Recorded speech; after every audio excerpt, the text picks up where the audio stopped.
Part 1. You will hear a man called Tim and a woman called Laura discussing preparations for their holiday. First, you have some time to look at questions 1 to 6.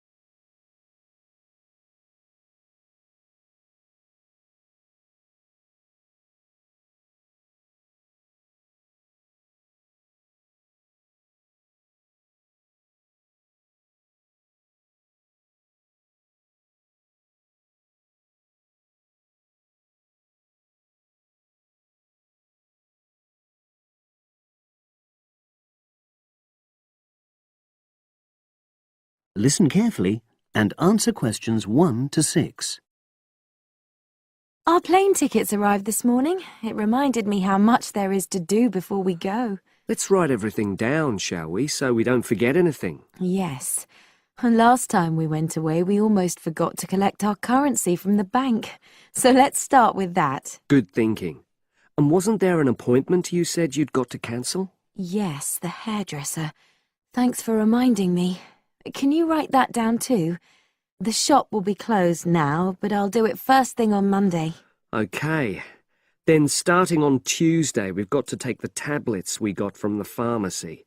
We really mustn't forget to do that. We're not protected against malaria till we've been taking them for at least 7 days. No, so that's really important. And what about shopping? There's still a few things we've got to buy the next time we're in town. We need some more sunblock, don't we? We've only got that Factor 10 stuff. It won't be strong enough. I've already bought that. But what we do still need to get is sunglasses. The ones I've got aren't good enough, and I don't think yours are either. OK, I've noted that down.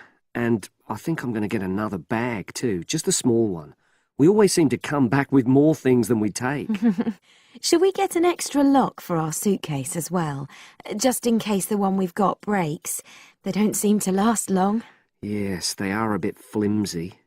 OK, right. Oh yes, and we need an adapter for our electrical things, your hairdryer and my shaver. The plugs on them are bound to be the wrong type. We could get one at the airport. They always have them there. Well, I'd rather get it beforehand, so I'm writing it down. And then I think that's it, isn't it? I think so, as far as shopping's concerned. But we also need to order a taxi to take us to the airport. We should do that well in advance. My sister left it too late and she had to take the train with that huge suitcase of hers. I know, she really struggled with it. Before you hear the rest of the conversation, you have some time to look at questions 7 to 10.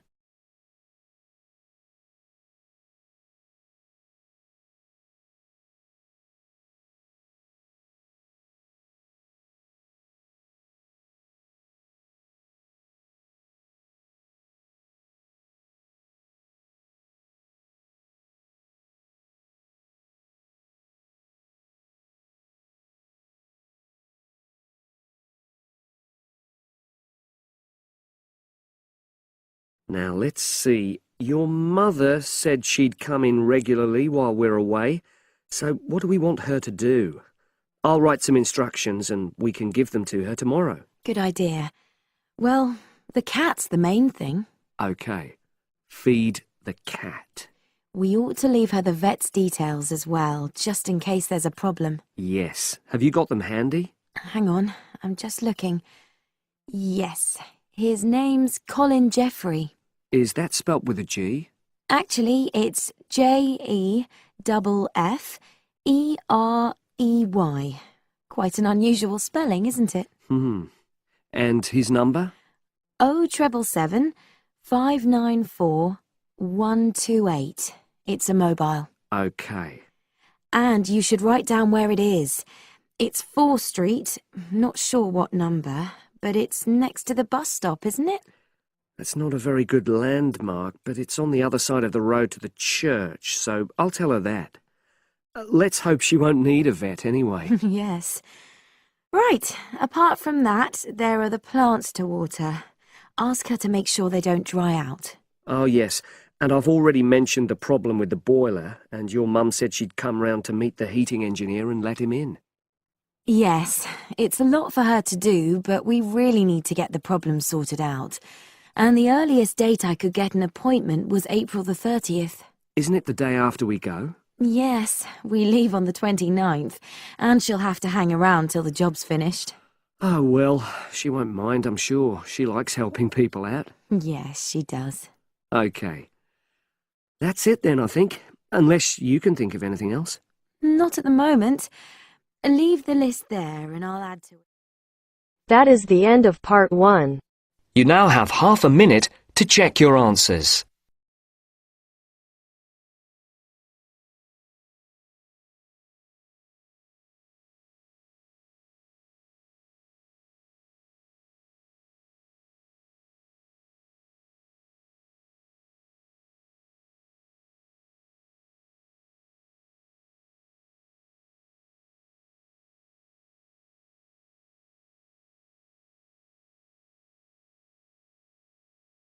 Now turns to part 2.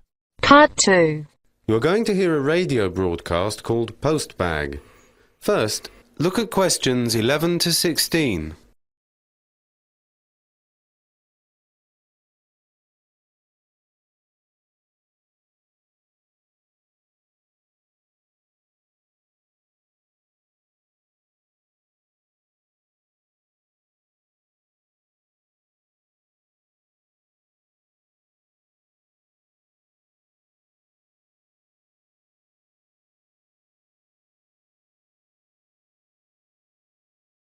Welcome, and indeed welcome every Friday afternoon at 2:15 to Postbag, your chance as listeners to let us know what you think about our programs and current issues. This week, our Postbag has been virtually overflowing. Not that we are complaining, mind you. Many of you, in fact, a staggering 4,373 of you, to be precise, have completed Radio South's listener phone-in survey. Some general points. 83% of you think that the radio station has improved over the past year, and only 7% that it has got worse. Most of you think that the radio station provides an excellent service. That's a big thumbs up for Radio South. Some more statistics. A rather disappointing 64% of you did not like the start of the new international radio soap that began on Wednesday evenings last month. Many of you said that it was too vulgar and puerile, with no plot, no excitement, and only 17% said they liked it. We passed on your messages to the producer, and he said that he had received a number of letters and countless phone calls saying how innovative and modern the plot was. In fact, those figures for those listening had more than doubled for the second program. We'll have to wait and see how this one develops. And for 87% of you, the new starting time of 5 a.m. for the wake-up show went down really well. Only a small disapproval rating for this one. In fact, only 3%. Many of you said the earlier time is a real hit. Unfortunately, the wine show has not gone down well at all. It had a 15% approval rating and 25% who did not like it and 60% don't knows. Sadly, the main comment was that the program is downright boring. Maybe wine's going out of fashion. The full survey will be published next month and it is free on request. And now to our weekly letter slot. Before the radio broadcast continues, look at questions 17 to 20.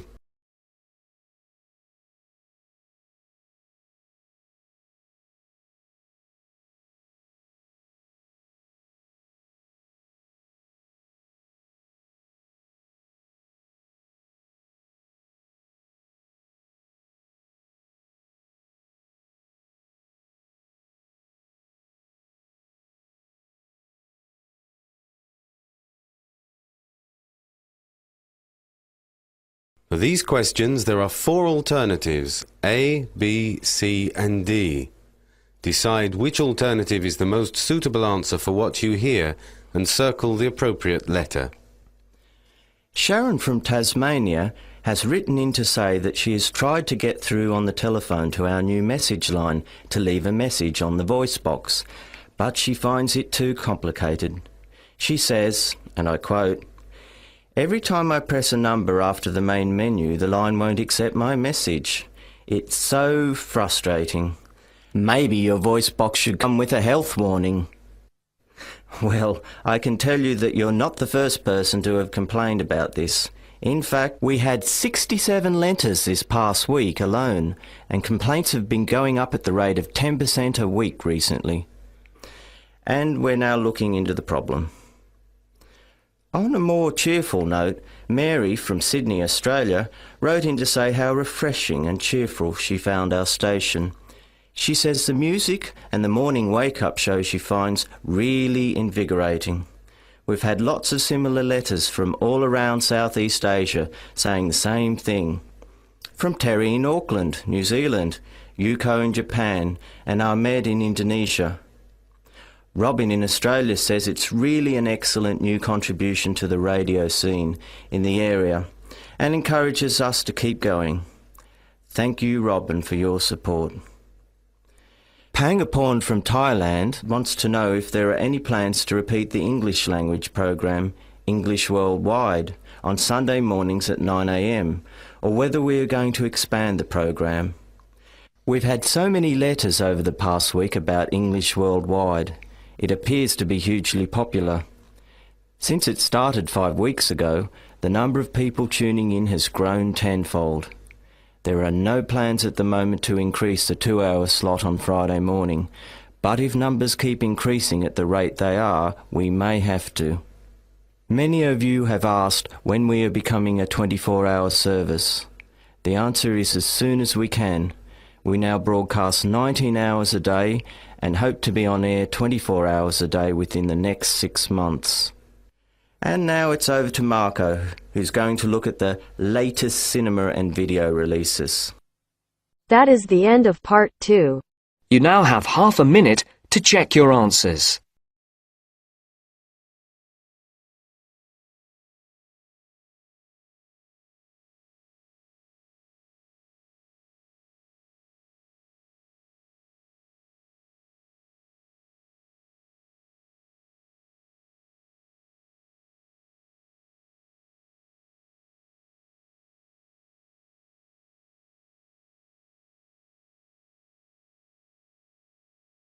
Now turns to part 3. Part 3. You will hear 2 undergraduates doing a research methods course.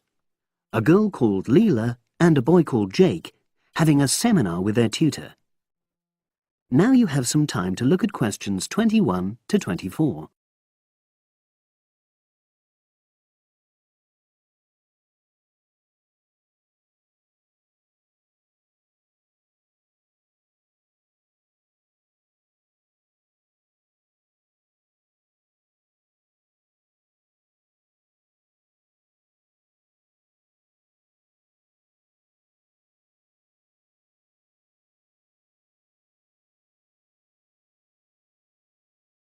So the task I gave you both was to choose an article about a small-scale research project. Yes. You were then required to try to reproduce the research procedures in your own context, i.e. try it out for yourselves. Yeah, and that's what we've done. Great. So I'd like you to tell me a bit about the article and why you chose it. Well, the article's written by 2 university lecturers who had started using crosswords to help their students revise terminology for exams. And the crosswords were designed and set on computers. And we selected the article because, well, it seemed an accessible topic, even though we weren't familiar with the technique. You know, using IT to design crosswords for higher education. That's a good reason. So these lecturers wanted to see how well this innovation was received by their students. Yes. So how did you go about reproducing the research? Well, we drew up a list of terms from one of our own modules and designed a crossword for revising these terms. Then we asked our classmates to try out the crossword and give us feedback, their opinions on how they felt about using the technique. Was it easy to find participants? It wasn't easy at first, but then we convinced them that by taking part in the research, they were actually benefiting themselves by preparing for an exam which is coming up later this term. And it worked. Good. So how did you find out what the students thought about doing the crosswords? A questionnaire. The original article used a 2-page long questionnaire. There were lots of excellent questions on it, but the whole section on difficulties using IT is now obsolete. Old-fashioned, even though it had only been written a couple of years ago. So you designed a shorter version? Yeah, then we sent it to the 40 students by email and got 28 replies. I was taken aback by the fact that everybody we talked to thought this was a good return. I mean, the responses were well written, people had taken a lot of care, but I was really disappointed with the low numbers. Yes, an important lesson to learn for an apprentice researcher. Yeah.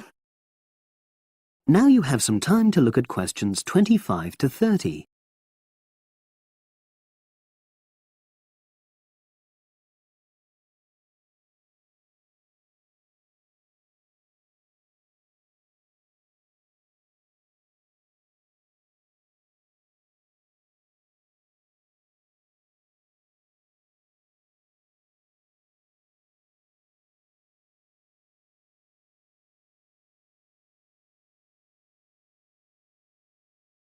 So what results did you get? Well, basically, the responses were extremely positive. The students said that doing the crossword on a computer helped them really focus on the work in hand and not be distracted, which is something that commonly happens with other ways of doing revision. Yeah, that was really clear. But something that struck me was that having fun hardly featured in their responses, nor did anything to do with spelling of hard words, which I thought would be an obvious benefit. No? Okay. Respondents also said that doing the crossword hadn't really increased their general motivation to study, but that it had highlighted the gaps in their memory so they knew what further work was necessary. Right. So how did your findings tally with those of the original researchers? There were lots of similarities, but... There were probably two main differences.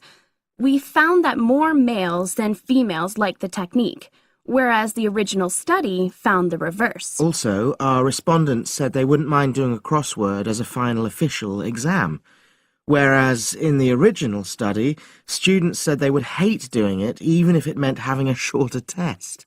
But of course, both sets of respondents said they'd be interested in doing more crosswords for informal purposes, revision, and so forth. Right. So let's have a think about the whole project and what you've learned from doing it. Well, it was very time-consuming. Yeah, and I don't think we managed that aspect very well. It could have been worse. I mean, we didn't have a lot of data, so we didn't have to spend ages processing it. And of course, we'd already done a course on numerical data processing, so there wasn't much new there. Yeah, that's true. Anyway, I think we designed our questions well so that they gave us manageable data. Yeah, it really helped having the original study to guide us, as it were. And that helped us to see what a good research instrument is. What a good questionnaire should be like. Absolutely. We got a lot from that. But when we were writing up the project, I'm not sure whether we'll know how to acknowledge the work of the original study. Our referencing. No, that's something we'll both have to work on in the future. Actually, that part's been great. Finding ways to share and support another person. That's the real plus from the project, learning ways to do that. Well, it's obviously been very successful. That is the end of part 3. You now have half a minute to check your answers.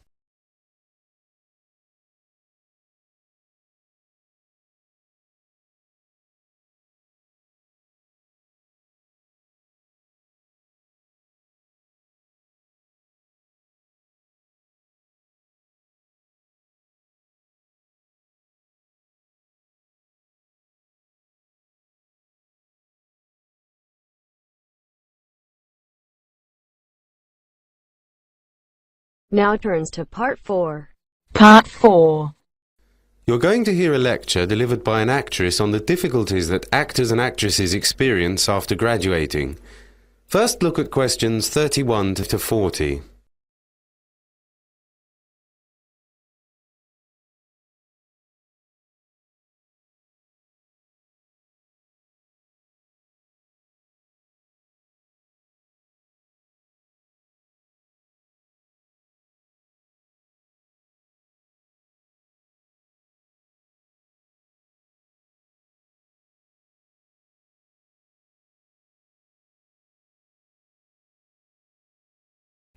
Good afternoon to you all again, and thanks for coming for the second lecture in the series, Drama After Graduating. For those of you who weren't here last week, my name is Jennifer Mackenzie Davis, and I'm one of those lucky ones, an actress with a job. I'm going to talk to you today about the difficulties actors and actresses face finding work. Not that any of you need reminding. It's a jungle out there, and you've got to be very hungry to survive. Are you hungry? Well, I'm afraid you're going to have to be, because if you aren't, you might as well pack your bags and forget all about acting as a career. And not just hungry, but also resolute in getting what you want. And of course, persistent. Not to mention gifted. Between 80 and 90% of you will be out of work at any one time. You are joining a group of people whose average time in employment is 12 weeks a year for men and 7 weeks for women. Why do we do it? We must be mad. And yet there are thousands more waiting to take our places if we fail. Still hungry? Good. Because this is where the interesting bit starts. Now we've got the stats out of the way. First of all, where do you look for work? Well, there's the Stage Door, the weekly newspaper which occasionally has a couple of decent jobs in it. And then there's the weekly list of jobs called TCR. But you need to subscribe to that with friends. It's very expensive, especially if you're out of work. About £20. No, sorry, £25 for 5 weeks. Then there's your agent. You'll discover sooner or later that you need an agent if you want to have access to the best work available. But how do you get an agent? Well, unless you're really very lucky and get taken on by an agent who just likes the look of you, you have to get an agent to see you in a live performance. This could be a good part in a play which shows off your talents, or a film role, or just a show reel of you performing your best speeches. I must say, I don't really know which is harder, getting the part without an agent in the first place, or getting an agent interested enough to come and see you. In other words, a real catch-22 situation. A word of warning. They don't usually travel more than a few hundred yards from their office. They're supposed to be working for you, but they actually behave like it's the other way round. As for showreels, if you want them to look at yours, you really need to tie them to a chair and force them to watch. You may find it difficult to get work without an agent, but it will be well nigh impossible without an equity card. Fortunately, things have changed. In the past, drama school students leaving here in July had what was known as a registered graduate equity card. This gave you 2 years to get an equity contract for work. Not that easy without experience, an agent or a full equity card. But even when you got your first job paid at equity rates, you received only a provisional equity card. The union was quite strict about membership, but the alternative was much harder and less likely to result in success. This provisional card could become a full one only after 30 weeks of work. Without it, you could forget the West End theatres, top tours and work in television. Now, however, things are a bit easier. After you finish from here, you automatically get your equity card. The downside of this is obviously that there are more people chasing the same number of jobs. But even before you start worrying about equity cards and your agent, you've got to establish yourself with photographs. Eye-catching and professional black and white photos, small postcard size for your publicity and CVs. There will be several sessions devoted to choosing the right photos that will show you off the way you are most likely to be cast. And also what to put in your CV and, more importantly with some of you, what not to include. So you see, it's not an easy road to fame and fortune. This has just been an introduction to the trials and tribulations of actors looking for work. Next week we'll make a start on CVs, but now it's time for a 10-minute tea break, followed by a question and answers session. That is the end of part 4. You now have half a minute to check your answers.